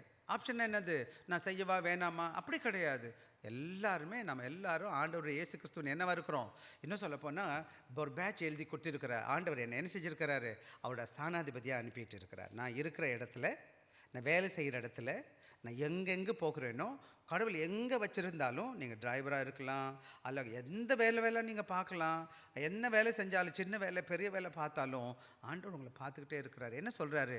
நீ என்னுடைய ஸ்தானாதிபதி. நீங்களும் நான் என்னவா இருக்கிறோம்ப்பா? ஸ்தானாதிபதியாக இருக்கிறோம். என்ன பண்ணதுக்கு? ஆண்டவரை பற்றி அவருடைய செய்தியை சொல்லுவதற்காக. அது மாத்திரம் கிடையாது. பவுல் என்ன சொல்கிறாருன்னு பார்த்தீங்கன்னா, அந்த வசனம் 20 மறுபடியும் சொல்கிறேன். அவர் சொல்கிறாரு, தேவனானவர் எங்களை கொண்டு புத்தி சொல்லுகிறபதி. எப்படி சொல்கிறாரா? நான் உங்களை என்ன செய்கிறேன்? கடைசி பகுதி, கிறிஸ்துவின் நிமித்தம் உங்களை வேண்டிக் கொள்கிறோம்னா என்னம்மா அர்த்தம்? ரொம்ப ரொம்ப பரிந்து சொல்கிறார். ஐயா, நீங்களாம் என்னவா இருக்கிறீங்க? ஸ்தானாதிபதியாக இருக்கும்படி அவர் வேண்டுகிறார். ஊழியத்தை சொல்கிறார். நீங்கள் எல்லாரும் அதை எடுத்துகிட்டு போகணும். இயேசு கிறிஸ்து எனக்காக சிலுவையில் மரித்தார். Good Friday கொண்டாடிட்டீங்க. ஈஸ்டர் வீட்டில் இருந்தார், அதுவும் கொண்டாடிட்டீங்க. இது யாருக்கு சொல்லியிருக்கு? உங்களுக்கு கொடுத்த அதே ஆசீர்வாதம் தானே எல்லாருக்கும் வேண்டி இருக்குது. ஏன் நீ என்ன செய்ய மாட்டீங்க? ஆண்டவரோட நற்செய்தியை பகிர்ந்து கொள்வதற்கு ஒரு ஸ்தானாதிபதியை போல காணப்படலை. புல்பி நீங்கள் சபையில் வந்தேன் பாருங்களேன். நான் 20 வருஷமாக பேசிகிட்டு இருக்கிறேன். இந்த வசனத்தை கேட்டுக்கிட்டே இருக்கிறோம். ஆண்டவர் அன்பு உணர்ந்து இருக்கிறோம், அதை ருசி பார்த்து இருக்கிறோம். ஏன் நம்ம பிறருக்கு போய் சொல்லவே மாட்டோம்? ஸோ காஸ்பல் அது மாத்திரம் கிடையாது. அவர் ஏன் வேண்டிக்கிறாருன்னு கேட்டிங்கன்னா, அது ரொம்ப முக்கியமானது. ரொம்ப முக்கியமானது மாத்திரம் கிடையாது, அது அவசரமாக இருக்குது. என்னன்னு கேட்டிங்கன்னா, எத்தனையோ மக்கள் இந்த இரவில் ஆண்டவர் அறியாமல் மரித்து போனாங்கன்னா பரலோகத்துக்கு போக நரகத்துக்கு போவாங்க. ஒரு ஐயா சொன்னார், இந்த மாதிரி ஒரு கதை சொன்னார். ஒரு நாள் ஒரு முறை அவர் சாப்பாட்டுக்கு ஒரு ஹோட்டலில் போய் உட்காந்துருந்தாராம். அவருக்கு உணர்பட்டுச்சான், அந்த இடத்துல போய் உட்காரு அப்படின்னு. அவர் போனாராம், அந்த இடத்துல போய் உட்காந்தாராம். அப்புறம் போய் சாப்பாடு ஆர்டர் பண்ணுறாரு. ஆர்டர் வருது. வரும்போது அவர் ரொம்ப பிஸியாக இருக்கிறார். இந்த பையனோட பேசுன்னு ஆண்டோட உணர்த்துதல் வருது அவருக்கு. அவர் என்ன செய்கிறாரு? அவர் பிஸியாக சாப்பிட்டுட்டு என்ன செய்கிறாரு? திருப்பி போயிடுறார். பேசல அந்த தம்பிக்கிட்ட. அப்புறம் திருப்பி அவருக்கு நிம்மதியாக வரல. முக்கிய நாள் அதே இடத்துக்கு போகிறார், அதே டேபிளில் உட்கார்றார். அவர் கேட்குறாரு, எங்கேயா இன்னொரு பையன் வர்றான் டேபிள் சர்வ் பண்ண. அப்போ வந்தோடனே இன்னொரு தம்பி வந்தார். அவர் எங்கே அப்படின்னு கேட்டார். அவர் சொல்கிறான், ஐயா நேற்று ராத்திரி செத்து போய் தூக்கி போட்டு இறந்துட்டார் ஐயா. இன்னைக்கு பார்க்குறவன் நாளைக்கு இருப்பானா? கடவுள் உங்கள் உள்ளத்தில் பேசுகிறாரு, எனக்கு சொல்கிறாரு. பல வேலைகளை நம்ம இருதயத்தை கடினப்படுத்தி, யார் எக்கேடு போனால் எனக்கு என்ன அப்படின்னு சொல்லிட்டு நம்ம என்ன பண்ண மாட்டோம்னு கேட்டால், இந்த நல்ல செய்தியை, ஆண்டோட அன்பின் நற்செய்தியை நான் சொல்ல மாட்டேன். எத்தனையோ பேர் இந்த ராவில் கடவுளை அறியாதவர்களாக இந்த உலகத்தை விட்டு போகும்போது நரகத்தை நோக்கி பயணித்துட்டு இருக்காங்க. உங்களையும் என்னையும் ஆண்டவர் அற்புதமாக ரட்சித்திருக்கிறார். விலையேற்பட்ட பாக்கியத்தை கொடுத்துருக்கிறார். இயேசுவின் மகளாக மாற்றியிருக்கிறார். ஆக நான் என்ன செய்யணும்னு கேட்டிங்கன்னா, இந்த நல்ல அன்பின் நல்ல செய்தியை எடுத்துக்கிட்டேன். என்ன செய்யணும்? அது இன்னொன்று சொல்ல புரிஞ்சுக்கோங்க. ஏன் இயேசு கிறிஸ்து மரித்தார்? அன்புனால, என் மேலே கிருபையினால. இது முக்கியமான செய்தி இல்லையா? எனக்கு இது நல்ல செய்தி இல்லையா? இது கெட்ட செய்தியா நான் பேசுறது? இல்லை இது பொய்யா? ஏன் நான் வெட்கப்படணும்? அவன் தப்பாக பேசினா பேசிட்டு போட்டோம். ஏமாற்றி என்னென்னமோ பண்ணிகிட்டு இருக்கான். நான் நீதியை நல்லதும் ஆண்டோரை பற்றி நல்லது சொல்கிறேன், நன்மையானது சொல்கிறேன். அவன் கேட்கலைன்னா எனக்கு என்ன பண்ணுறது? கேட்காம போட்டோம். ஆக என்னுடைய கடமை என்னன்னு கேட்டால், நல்லதை நான் சொல்லி கொடுக்குற இடத்துல இருக்கிறேன். நாளைக்கு ஆண்டவர் கேட்பார். இன்றைக்கி கூட நான் ஒரு பாட்டு இருக்குது, உனக்காக நான் மரித்தேனே, நீ எனக்காக என்ன செய்தாய்? இந்த உலகத்தில் ஆண்டவர் எனக்காக மரித்திருக்கிறார். இந்த உலகத்தில் மறிக்கிறத விட பெரிய அன்பு ஒன்று இருக்காங்கய்யா. தங்கம் கொடுத்துடலாம், வெள்ளி கொடுத்துடலாம், எல்லாத்தையும் கொடுத்துடலாம். தெரியுமா உங்களுக்கு? பொன் பொருள் கொடுக்குறது ரொம்ப கஷ்டமா? இதெல்லாம் அழிஞ்சு போகிற பொருள் கொடுக்கறது கஷ்டமாம்மா? தான தர்மம் பண்ணுறது ரொம்ப சுலபம். தெரியுமா உங்களுக்கு? கடவுள் கொடுக்குற பெரிய விலையேறு பெற்ற அன்பு என்னன்னு கேட்டால், தன் ஜீவனை கொடுத்து காண்பிக்கிறது. ஜீவனுக்கு மேலே அன்பான ஒரு காரியம் ஒன்றும் கிடையாது. எனவே இந்த செய்தி நான் என்ன செய்யணும்னு கேட்டிங்கன்னா, நாம் கர்த்தருடைய பண்புகளை இந்த நாட்களில் இந்த நல்ல செய்தியை கேட்ட நாம் இதை நம்முடைய வாழ்க்கையில் அபியாசப்படுத்தணும். இந்த நல்ல செய்தியை என் வாழ்க்கையில் வாழ்ந்து காமிக்க முயற்சி செய்யணும். பல வேளைகளில் நம்ம என்ன செய்யணும்னு கேட்டால், மன இரக்கத்தோடு கூட, அன்போடு கூட, எப்படியாச்சும் ஆண்டவர் அறியாத மக்களோட ஆண்டவர் வார்த்தை சொல்லணும். விசேஷமாக நான் ஆசைப்படுவேன், எங்கே போனாலும் சரி எப்படியாச்சும் ஆண்டவரை பற்றி சொல்லணும் அப்படின்னு எதிர்பார்ப்பேன். எங்கே போனாலும் சரி அதுக்காக ஜெபிப்பேன். என்னன்னு கேளுங்க, அவர் யாரோ எவரோ ஆண்டவருக்குள்ளே வந்து அவர் பரலோகத்துக்கு போயிடுவார். இந்த உலகத்தில் கடைசி நாளாக இருந்தால் கூட எத்தனை பேர் மன கஷ்டத்தோடு இருக்கிறாங்க, வியாதியோடு இருக்கிறாங்க, படுக்கையில் இருக்கிறாங்க, தேவைகளோடு இருக்கிறாங்க. சிலவங்க நல்லவங்க இல்லை, பரவாயில்லை, அவங்க திட்டிட்டு போகிறாங்க. ஆனால் ஆண்டோட அன்பு என்ன செய்யக்கூடாது? நம்மளை உந்தி தள்ளணும் ஆண்டவருக்காக வாழ்வதற்கு. எனவே இந்த நல்ல நாளில் கூட நீங்கள் எங்கே இருந்தாலும் சரி, விசேஷமாக உங்கள் வீடாக இருக்கலாம், அல்லது உங்கள் வேலை ஸ்தலமாக இருக்கலாம், அல்லது வேறு எந்த சூழ்நிலைகளில் வேலை பார்த்தாலும் நீங்களும் நானும் இயேசு கிறிஸ்துவின் சத்தமாக காணப்பட வேண்டும். இந்த வாய்ஸ் ஆஃப் கிரைஸ்ட்னு சொல்லுவாங்க. யாருடைய சத்தமாக இருக்கணும்? இப்போ இயேசு இந்த பூமியில் வரும்பொழுது தன் ஜீவனை கொடுப்பதற்கு வந்தார். அவர் போன இடம்லாம் எல்லார்ட்டையும் பேசினார் இல்லையா? நானும் நீங்களும் பேசக்கூடாதா? எனவே ஒரே ஒரு உதாரணத்தை சொல்லிட்டு நான் போயிடுறேன். இங்கே ஒரு படம் போட்டிருக்கேன். இங்கே பாருங்கள். இந்த பக்கம் ஆண்டவர் இருக்கிறார், மகா பரிசுத்தமான ஆண்டவர். அந்த பக்கம் பாவமான மனிதன் இருக்கிறான். இவன் என்னதான் குதின்னு குதிச்சு பார்த்தாலும், என்னதான் முயற்சி பண்ணினாலும் அவன் இந்த இடத்துலேருந்து இந்த சைடு வர முடியாது. இது எதை குறிக்குதுன்னு கேட்டிங்கன்னா, இந்த உலகத்தில் ஒரு பக்கம் பாவமான மனிதன் முயற்சி செய்யணும், எப்படியாச்சும் நல்லது செய்ய நான் என்ன செஞ்சணும், பரலோகத்துக்கு போகிறதுக்காக என்னென்னமோ முயற்சி பண்ணிகிட்டு இருக்கிறான். அந்த பக்கம் யார் இருக்கான்னு கேட்டிங்கன்னா, மகா உன்னதமான பரிசுத்தமான நீதியான ஆண்டவர் இருக்கிறார். எவ்வளோ குதிச்சாலும், எவ்வளோ தான் பில்டிங் கட்டினாலும், பிரிட்ஜு கட்டினாலும் சரி, சில வேலைக்கு இந்த பிரிட்ஜு எதை சொல்லுதுன்னு கேட்டால், நற்காரியங்களை செய்கிறது, நல்ல காரியம் செய்கிறது, தானம் பண்ணுறது, தர்மம் பண்ணுறது எல்லாம் நிற்காது. ஆண்டவருடைய ஸ்டாண்டர்ட் என்னன்னு கேட்டிங்கன்னா, என்ன செய்யணும்? ஆண்டவருக்கு சிலுவை, கிறிஸ்துவின் சிலுவை, பிரிட்ஜ் பிட்வீன் ஆண்டவரை இயேசுவை என்னவா இருக்காருன்னா, நமக்கும் பிதாவாக தேவனுக்கும் என்னவா இருக்கிறாரு? பிரிட்ஜ்னா என்னது?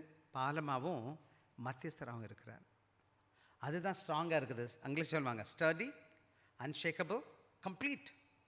இது ஆடுமான்னு கேட்டால் ஆடாது. அப்படி தப்பித்தவரை கீழே விழுந்தால் நான் பாதாளத்தில் விழுவீங்க, அது பாவம். அவர் மூலம் போது பிதாவடத்தில் போயிடுவீங்க. என்ன, அதைத்தான் நம்ம இங்கே பார்த்துட்டு இருக்கிறோம். விசேஷமாக நீங்களும் நானும் என்ன செய்யணும்னு கேட்டிங்கன்னா, இதில் ஏறி போகிறவங்க என்ன செய்ய மாட்டோம். அதான் ஆண்டவராக இயேசு சொன்னார், நானே வழியும் சத்தியமும் ஜீவனுமாக இருக்கிறேன், என்னை அன்றி ஒருவனும் பிதாவிடத்தில் போக மாட்டான். அந்த உலகத்தில் நானும் ஆண்டவர்கிட்ட போவதற்கு ஒரே ஒரு வழி இருக்குன்னா, ஆண்டவராக இயேசு கிறிஸ்து மாத்திரம். அந்த இயேசுவை பின்பற்றணும், விசுவாசிக்கணும். எனவே என்ன செய்யணும்னு கேட்டிங்கன்னா, நீங்களும் நான் என்ன செய்யணும்னு கேட்டால், இன்னொரு படம் கூட நான் போட்டிருக்கேங்க. பார்த்தீங்கன்னா இந்த படம் தெரியுது பாருங்கள். இது கம்ப்ளீட்டாக இருக்குது இந்த இடம். இங்கே மேன்கைண்ட் எங்கே இருக்கிறாங்க, காட் அங்கே இருக்கிறாரு. நம்ம எல்லாரும் பாவிகளாக இருக்கிறோம். இந்த உலகத்தில் பாவத்தின் சம்பளம் மரணம். அது மாத்திரம் கிடையாது, இயேசு கிறிஸ்து நம்முடைய பாவத்துக்காக மரித்திருக்கிறார். மரிக்கலைன்னு சொன்னால் என்ன செய்ய, இந்த இடத்துல என்ன செய்யுது, மறைத்து போவோம். ஆண்டவர் இங்கே நித்திய ஜீவனை பெற்றிருக்கிறான். அவனுக்கு என்னது உறுதி, ரட்சிப்பின் உறுதியை கொடுத்துருக்கிறார். ஆக இந்த அருமையான ஒரு படத்தை மனதில் வச்சுக்கோங்க. எனவே நானும் நீங்களும் நல்ல கவனமாக கவனிக்க வேண்டிய பாடம். இந்த உலகத்தில் ஆண்டவருக்காக என்ன செய்யணும், வாழ்வதற்கு கர்த்தர் கிருபை தருவார். எனவே நீங்களும் நானும் பாவிகளாக இருந்திருக்கோம். ஆண்டவராக இயேசு கிறிஸ்து என்னுடைய பாவத்திற்காக மரித்து எனக்கு நித்திய ஜீவனை கொடுத்துருக்கார், அவர் உயிர்த்தெழுதல் வாயிலாக. நானும் இயேசு கிறிஸ்து வாழ்கிறது போல இந்த உலகத்தில் மரித்தாலும் அவரோடு கூட நித்தியமாக வாழ்வேன். எனவே இந்த பூமியில் வாழ்கிற காலங்களில் ஆண்டவருடைய பிள்ளையாக, அவருடைய அம்பாசிடராக, அதாவது அவருடைய ஸ்தானாதிபதியாக வாழ்ந்து அவர் செய்த நல்ல செய்தியை நாம் எல்லாருக்கும் சொல்லிக் கொடுத்து, முதல்ல நான் நல்லவனாகவும் நான் கடவுளுக்கு பிரியமானவனும் வாழணும். எனக்கு ரொம்ப மன பாரம் என்னன்னு கேட்டால், கிறிஸ்தவர்களாகிய நாம் பல வேலைகளில் சுயநல கிறிஸ்தவர்களாக காணப்படுகிறோம். எனக்கு மட்டும்தான் கிறிஸ்தவம், நான் யாருக்கும் சொல்லிக் கொடுக்க மாட்டேன். எனக்கு நேரமே கிடையாது, எந்ததுக்கும் நல்லது செய்கிறதுக்கு கிடையாது, எனக்கு டைமும் கிடையாது, ஊழியத்துக்கு போகிறதும் கிடையாது. எங்கேயும் கடவுள் சுவிசேஷத்தை சொல்கிறது உங்கள் மேலே என் மேல் விழுந்த கடமை. பவுல் சொல்கிறார், சுவிசேஷம் சொல்லலையா எனக்கு ஐயோ அப்படின்னு சொல்கிறார், சாபம்னு சொல்கிறார். இன்றைக்கி நாம் இந்த சபையில் வந்து நான் அதிகமாக பார்த்துட்டேன், வர்ற மக்கள் வர்றாங்க, ஞாயிற்றுக்கிழமையோடு அவங்களுக்கு கிறிஸ்தவங்க முடிஞ்சு போச்சு. இது ஒரு சடங்கு செஞ்சுருக்காங்க. வர்றாங்க, சண்டே வந்துச்சா, தோற்றுறோம், வந்துட்டேன் சர்ச்சுக்கு, முடிஞ்சு போச்சு. அவங்க லைஃப்பில் ஒரு டிக் அடிச்சுக்கலாம். நான் என்ன பண்ணிட்டேன். அப்போ இந்த மற்ற 6 நாள் எட்டி கூட பார்க்க மாட்டாங்க, கூப்பிட கூட மாட்டாங்க. நான் உங்களை உற்சாகப்படுத்துகிறேன் தம்பிங்களா. ஒன்று ஊழியத்துக்காக ஜெபிங்க, 2 முடிஞ்ச மட்டும் நீங்கள் சொல்லுங்கள். செய்கிற எங்கள் மாதிரி ஆளுங்களோடு கூட நின்று வாங்க, நம்ம ஜெயந்து செய்வோம். எனக்கு பார்த்திங்கன்னா கடவுளோட ஆசை என்னென்னு கேட்டால், யாராவது ஜனங்களுக்கு எப்படியாச்சும் சொல்லிடணும். இப்போ கூட நான் இப்போ சென்னைக்கு போயிட்டு வந்தேன், பெங்களூர் மதுரைக்கு போனேன். போன 4 நாளில் மதுரையில் இருந்துட்டு வந்தேன். சில ஊழியக்காரங்களை சந்தித்தேன்.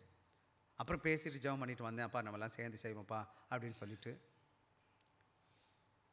நீங்கள் என்ன செய்ய போகிறீங்க, நீங்கள் செய்யுங்க. உங்களால் முடியலையா, வாங்க ஜெபிப்போம். எப்படியாச்சும் நம்ம எல்லாம் சேர்ந்து கடவுள் ஊழியத்தை கட்டுவதற்கு கர்த்தர் கிருபை கொடுக்கணும். இந்த சபையில் இவ்வளோ இடம் காலியாக இருக்குன்னா அதுக்கு காரணம் என்ன தெரியுங்களா? ஒரு ஆள் செஞ்சால் போதுமா இந்த வேலையை? நம்ம எல்லோரும் சேர்ந்து செஞ்சால் எப்படி இருக்கும்யா? இது ஏன் மேலேயும் உங்கள் மேலேயும் விழுந்த கடமை. இது என்னுடைய சபை இல்லை, ஆண்டவருடைய திருச்சபை. ஃபைனலாக என்னை ஆண்டவர் கேட்டால், நீ என்னடா பண்ணேன்னு கேட்டால் நான் சொல்லுவேன், ஆண்டவரே நான் ஏதோ செஞ்சேன் ஆண்டவரே, சின்ன சின்ன வேலையில் காமிப்பேன். ஆண்டவர் கூட ஒரு சிலர் பேர் நான் வழி நடத்த கிருபை கொடுத்தார். இப்போவும் என்னால் முடியலைன்னா என்னால் முடிஞ்சதை அனுப்பி செய்யுங்கப்பா செய்யுங்கப்பா செய்யுங்கப்பா, நீங்கள் செய்யுங்கப்பா, நான் என்ன இடத்துல முடிஞ்சதை நான் செய்கிறேன். போன வாரம் கூட நான் அவங்க பேசிட்டு தான் வந்தேன், நான் என்ன முடிஞ்சு செய்கிறப்பா, நீங்கள் செய்யுங்கப்பா. ஏன் நம்ம எல்லாம் சேர்ந்து கடவுள் ஊழியத்தை செய்யக்கூடாது? எனவே இந்த நல்ல வேலையில் நான் முடிக்க போகிறேன். ஒரு சின்ன அட்டவணை போட்டிருக்கேன் இங்கே. இந்த அட்டவணை உங்களுக்கு தெரியும்னு நினைக்கிறேன். ஆக இங்கே நல்லா பாருங்கள், ஆண்டவர் கொடுத்த ஆதாரம் என்னன்னு கேட்டிங்கன்னா, ஆண்டவர் தம்மோடு கூட ஒப்புரவாகிற உதவி இனிஷியேட்டிவ்னு அவர் தான் துவங்குகிறவராக இருக்கிறார். அது மாத்திரம் கிடையாது, அவர் வாழ்கிறதுனால நாம் என்ன செய்யணும், உயிர்த்தெழுந்து ஒப்புரவாகி வாழ்கிறதுக்கு கர்த்தர் கிருபை கொடுத்துருக்கிறார். ரெண்டாவது இங்கே பார்த்தீங்கன்னா, message of mission Christ eternal resurrection என்ன செய்யுது, அவர் மரித்து உயிர்த்தெழுந்திருக்கிறார் என்பது செய்தியை நான் உலகத்தில் என்ன செய்யணும், பறைசாட்டணும். மூணாவது என்னன்னு கேட்டிங்கன்னா, being an ambassador for Christ. நாம் யாரும் என்னவா இருக்கிறோன்னு கேட்டிங்கன்னா, அவருடைய என்ன செய்யணும், என்னது ஸ்தானாதிபதியாக இருக்கிறதுனால ரெப்ரசன்ட் கிரைஸ்ட் ஃபெய்த்ஃபுல்லி. நாம் யார் என்ற கிறிஸ்தவர்களாக நல்ல உண்மையான கிறிஸ்தவர்களாக பிரதிபலிப்போம், வாழ்ந்து காமிப்போம். பல வேலைகளும் நம்முடைய கிறிஸ்தவம் மற்றவர்கள் பார்வையில் தப்பான ஒரு விசுவாசத்தை காமிக்குது. கிறிஸ்தவங்களாம் இப்படி தான் இருப்பாங்க, அப்படிப்பட்ட கிறிஸ்தவம் கிடையாது. நீங்கள் சண்டை போட்டால் என்ன அர்த்தம்? சாமி சபை அதாவது நல்லா நீங்கள் புரிஞ்சுக்கணும். கடவுளை அறியாத மக்கள் இங்கே இருக்கிறாங்க, பூமியில் இந்த உலகத்தில் இருக்காங்க பார்த்தீங்களா, அவங்க பைபிள் சபைக்கு வந்தது கிடையாது, அவங்க பைபிளை வாசித்தது கிடையாது. ஆனால் யாரை பார்த்துருக்காங்க, யாரை பார்க்குறாங்க? கிறிஸ்தவர்களாக உங்களை பார்க்குறாங்க. சர்ச்சுக்கு போகிறவங்களையும் பைபிள் வாசிக்கிறவங்கள பார்க்குறாங்க. உங்கள்கிட்ட பேசுகிறாங்க. உங்கள்கிட்ட பேசும்போது அவங்க என்ன பார்க்குறாங்க? இப்படி தான் இருப்பாங்க போல கிறிஸ்தவங்கள்லாம். ரெண்டாவது என்னது, இவங்க பைபிள் வாசிச்சிருக்காங்க. பைபிள் வாசிச்சவங்க இப்போ நடக்கிற பேசுகிற பேச்செல்லாம் பார்த்துருவோம், இப்படி தான் பைபிளை சொல்லிக் கொடுக்குது போல். பைபிள் என்னம்மா சொல்லிக் கொடுக்குது? ஏசாமி என்னம்மா சொல்லிக் கொடுக்குறாரு? நாம் எப்படிம்மா இருக்கிறோம் வச்சுக்கோங்க. நான் வெளியில் போய் சண்டை போடுறேன்னு வச்சுக்கோங்களேன், டப்பான்னு அவன் என்ன நினைப்பான், இப்படி தான் இருப்பான் போல கிறிஸ்தவன்லாம். அதான் பைபிள் சொல்லிக் கொடுக்குது, சண்டை போட சொல்லி.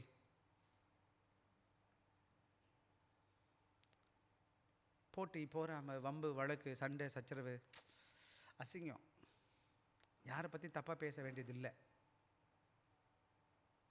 எல்லாத்தையும் அன்பாக இருப்போம், விட்டு கொடுப்போம், எல்லோரும் சமாதானமாக இருப்போம், ஒப்புரவாகிடுவோம், மன்னிப்போம், மறப்போம். கவனமாக இருக்கிற இடத்த கற்றுத்தரேன். சில வேலை நான் இந்த காலங்களில் இன்னும் ஜாக்கிரதையாக இருக்கணும்னு ஆசைப்படுகிறேன். ஆனால் உங்களுக்கு சொல்கிற காரியம் என்னன்னு கேட்டிங்கன்னா, நாம் எல்லாம் ஆண்டோட பிள்ளைகளாக இருக்கிறோம். ஆண்டோட நாம் மகிமைக்காக தேவன் நம்மை அழைத்திருக்கிறார். ஆண்டவர் வெளியேற பெற்ற நற்செய்தியை கர்த்தர் கொடுத்துருக்கிறார். இந்த நேரத்தை சொல்கிறேன், நான் என்ன செஞ்சேன், கவர்மெண்ட்டில் வேலை பார்த்துட்டு இருந்தேன். எனக்கு இந்த பாரத்தை கடவுள் கொடுத்தார். என்ன பண்ணேன், பைபிளை தூக்கிக்கிட்டேன். நான் இன்றைக்கி உங்கள் பொன்னாடி நின்றுட்டுருக்கேன், அவரோட ஊழியத்தை செஞ்சுட்ருக்கேன். எங்கே போனாலும் என்னால் முடிஞ்சதை நான் பேசுவேன், ஜெபிப்பேன். எனக்கு இந்த காலங்களில் ஒன்று தான் தெரியும், இதை விட்டு ஒன்றும் கற்றுக்கல. நான் என்ன செய்கிறேன், பணம் பொருள் எல்லாம் தேவை நான் தேடி போகிறதில்ல, வச்சதும் கிடையாது. ஆனால் ஒன்று மட்டும் எனக்கு மன நிறைவு இருக்குது, இந்த நல்ல செய்தியை பிறருக்கு சொல்லிக் கொடுக்க பாக்கியத்தை எனக்கு கடவுள் கொடுத்துருக்கிறார். இந்த உலகத்தை படைத்த ஆண்டவருடைய நல்ல செய்தி நான் கொண்டு போயிட்டுருக்கேன்.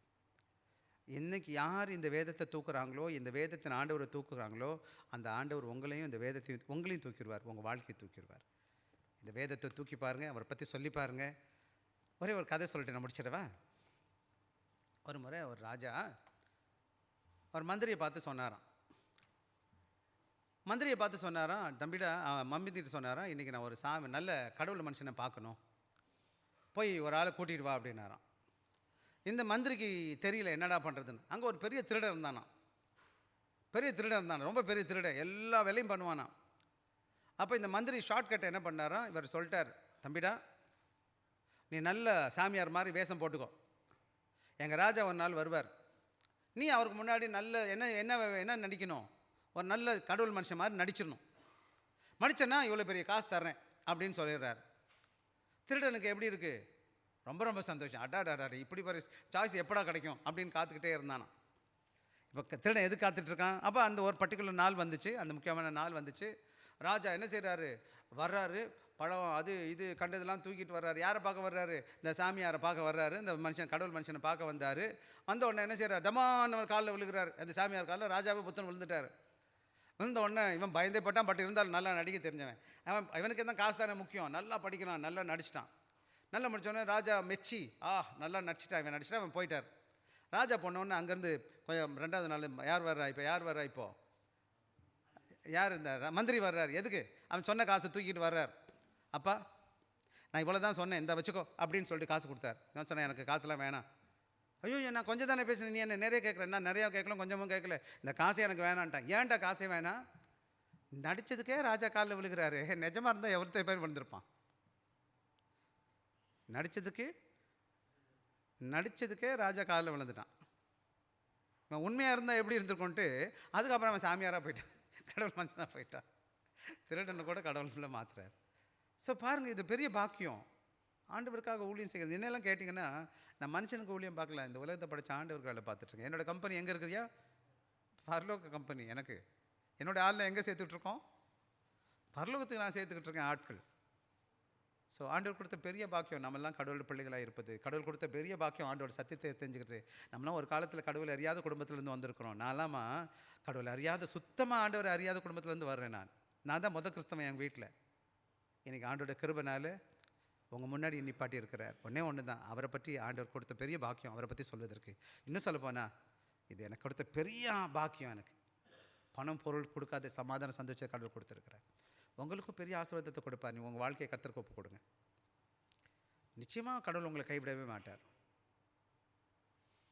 வேதத்தில் ஒரு பாட்டு, உறக்கம் தெளிவும் உச்சாங்குள்ளோன்னு ஒரு பாட்டு இருக்குது. அதில் சொல்லுது, கிறிஸ்துவுக்காக இழந்தவர் எவரும் தரித்திரரானதில்லை, ராஜ்ய மேன்மைக்காக நஷ்டமடைந்தோர் கஷ்டப்பட்டதில்லைன்னு ஒரு வார்த்தை இருக்குது. ஆண்டவருக்காக இழந்தது எல்லாத்தையும் இழந்துருவாங்களாம்மா? ஆண்டவர் 100 மடங்காக கொடுத்துருவார். எனவே கடவுள் உங்களை ஆஸ்வதிப்பார்.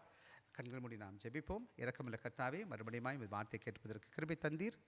கேட்ட வார்த்தையை கீழ்ப்படிந்து நடக்க எங்களுக்கு கிருபை பாராட்டும். நீரே வார்த்தை வழி நடத்தும், பாதுகாத்துக்கொள்ளும். இயேசுவின் நாமத்தில் கேட்கிறோம் நல்ல பிதாவே, ஆமென். வாங்க நம்ம முடிக்கலாம்.